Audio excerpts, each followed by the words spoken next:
राम राज में सब सुख पावे, प्रेम मगन हो हरि गुण गावे।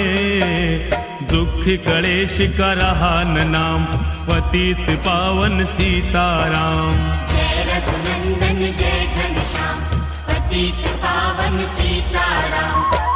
11,000 वर्ष पर्यंता, राज कीन श्री लक्ष्मी कंता। फिर वैकुंठ पधारे राम, पतित पावन सीताराम।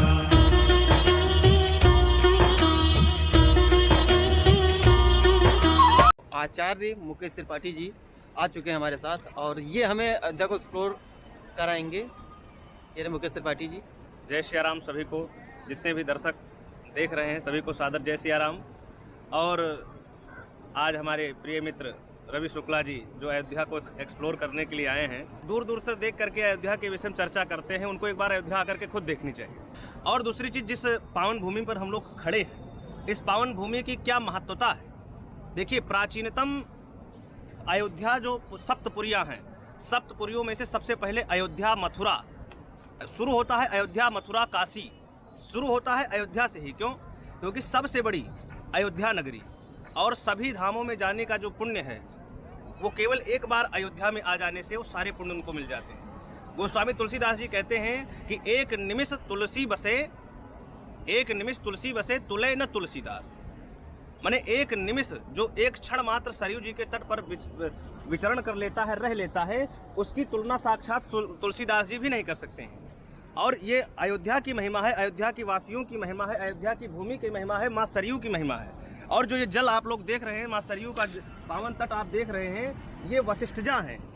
ये वशिष्ठ जी की पुत्री मानी गई हैं और ये भगवान के नेत्रों से उत्पन्न हुई। माँ सरयू भगवान श्री राम के नेत्रों से उत्पन्न हुई हैं, इसलिए इनका एक नाम नेत्रजा भी है। और ध्यान देने वाला विषय है कि सरयू जी केवल अयोध्या में ही है। एक दृष्टि से देखा जाए कि अयोध्या के बाहर इनका नाम दूसरा हो जाता है। अयोध्या से जैसे बाहर निकलते हैं इनका नाम घाघरा हो जाता है। तो अयोध्या की जो महिमा है, अयोध्या की जो महिमा है, ये सरयू जी से है और सरयू जी की महिमा अयोध्या से ही है। अब सोचिए कि आपको यहाँ से कहीं बाहर और सरयू जी नहीं मिलेंगी, केवल अयोध्या में ही मिलेंगी। महर्षि वाल्मीकि कहते हैं कि अयोध्या की महिमा बताते हुए वाल्मीकि जी कहते हैं कि अयोध्या चा परब्रह्म, जो अयोध्या है ये साक्षात परब्रह्म है।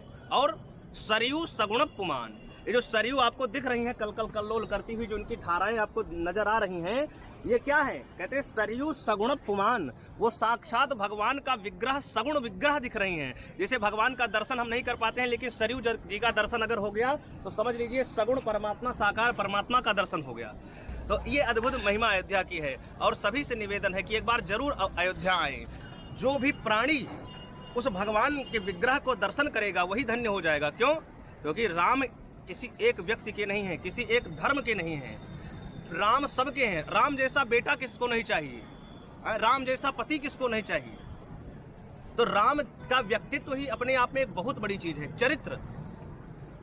अगर भगवान के इतने सौशील्यवान भगवान श्री रामचंद्र जी कहते हैं सुन सीतापति शील स्वभाव, भगवान इतने सुशील हैं कि अब तो छोटेपन से, ये नहीं कि बड़े हो गए तब सुशील हो गए, जब वो छोटे थे तो उनके छोटे भाई अगर खेल में उनसे हारने लगते थे तो भगवान जानबूझ के हार जाते थे कि हमारे भाई प्रसन्न रहे, हमारे भाई लोगों को, हमारे मित्रों को कोई कष्ट ना हो। कहा गया है चरित्र सबसे, जीवन में क्या रामचरित्र मानस लिखा गया, भगवान के चरित्रों का वर्णन किया गया है। भगवान का अद्भुत महान चरित्र, जिस चरित्र का अनुसरण करके हम आप सभी अपना जीवन धन्य बना सकते हैं। तो एक बार जरूर आप सभी लोग आएँ, हनुमान जी का दर्शन करें, हनुमानगढ़ी कनक भवन का, कनक बिहारी सरकार का दर्शन करें। और सामने ही यहाँ नागेश्वर नाथ मंदिर है, जहाँ पर आकर के आप भगवान शिव का, हमारे महादेव का भव्य जलाभिषेक करें, दुग्धाभिषेक करें, जैसी आपकी इच्छा हो भगवान का अभिषेक करें। और यहाँ पर आपको अच्छे अच्छे संतों का भी दर्शन हो जाता है। कहते हैं धाम में आने का मतलब यही है कि अच्छे अच्छे संतों का दर्शन हो और अच्छे अच्छे पुण्य का कार्य हम लोग करें। तो यही हमारी जो है सार्थकता, हमारे जीवन की सार्थकता यही है। और सभी लोग एक बार अवश्य अयोध्या आएं और अयोध्या का दर्शन करें, हनुमान जी का दर्शन करें, कनक बिहारी सरकार का दर्शन करें और माँ सरयू में स्नान करके अपने जीवन को धन्य बनाएं। एक बार सभी लोग बोलेंगे जय जय श्री सीताराम। तक हमने शास्त्री जी से थोड़ा बहुत अयोध्या के बारे में जाना है, अब इनके साथ ही हम एक्सप्लोर करेंगे सरयू जी को, कनक भवन को, हनुमानगढ़ी को, और जहाँ जहाँ जो भी चीज़ें अच्छी हैं, जो मुझसे ज़्यादा बहुत ज़्यादा जानते हैं, तो मैंने कहा अब इनको साथ में लेके थोड़ा सा हम अच्छे से अपने व्यूवर को बता पाएंगे कि यहाँ अयोध्या क्या है। तो चलते हैं शास्त्री जी के साथ।